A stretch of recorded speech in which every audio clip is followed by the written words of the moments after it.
Welcome to social post. నేను మీ Madhuri. Big boss లోకి entry ఇచ్చిన దగ్గర నుంచి తన అందం, ఆట, అల్లర్లతో ప్రేక్షకులను విశేషంగా ఆకట్టుకున్న contestant Rithu Chowdary. Bigg Boss house లో డిమన్ పవన్ తో ప్రేమాయాణం సాగించిన రీతు అతనితో రాసుకు పూసుకు తిరుగుతూ బిగ్ బాస్ కు కావాల్సినంత కంటెంట్ ఇచ్చింది. గత కొన్ని వారాల నుంచి టాస్కుల్లోనూ ఆమె దుమ్ము రేపుతుంది. కానీ ఊహించని విధంగా 13వ వారంలో ఎలిమినేట్ అయింది రీతు చౌదరి. అయితే ఈ 13 వారాలు హౌస్ ఉన్నంత వరకు రీతు చౌదరి ఎంత సంపాదించిందో తెలిస్తే మీరు షాక్ అవుతారు. బిగ్ బాస్ ఆమెకు ఎంత భారీ మొత్తంలో ఇచ్చారో తెలుసుకోవాలనుందా? అయితే ఈ వీడియో చివరి వరకు చూడండి.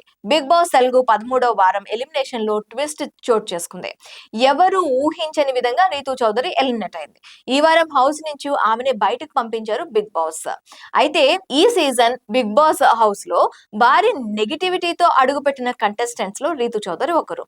మొదట 3 వారాలు ఈమె నామినేషన్ లోకి వస్తే ఎలిమినేట్ అయిపోతాది అనే రేంజ్ లో కంటెస్టెంట్ చాలా తక్కువగా ఓటింగ్ ఉండేది. దానికి తోడు డిమాండ్ పవన్ తో ప్రేమాయాణం నడపడం కూడా ఆడియన్స్ కి అస్సలు నచ్చలేదు.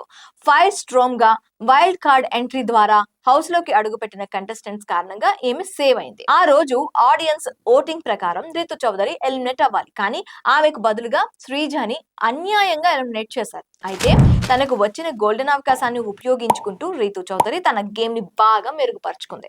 అయితే ఎట్టకేలకు 13 వారాల తర్వాత రీతు ఎలిమినేట్ అవ్వాల్సి వచ్చింది.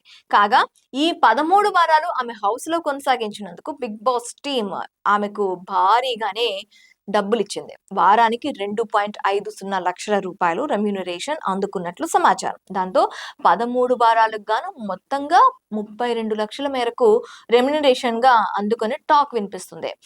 మొత్తంగా బిగ్ బాస్ విన్నర్ రేంజ్ లో బాగానే సంపాదించిందని నెటిజన్స్ కామెంట్స్ చేస్తున్నారు. ఇదండి అసలు విషయం. మీకేమనిపిస్తుంది? అంత రెమ్యూనరేషన్ ఇవ్వచ్చంటారా? అసలు రెమ్యూనరేషన్ ఎంత ఇవ్వచ్చో కింద కామెంట్ సెక్షన్ లో మాకు కామెంట్ చేయండి.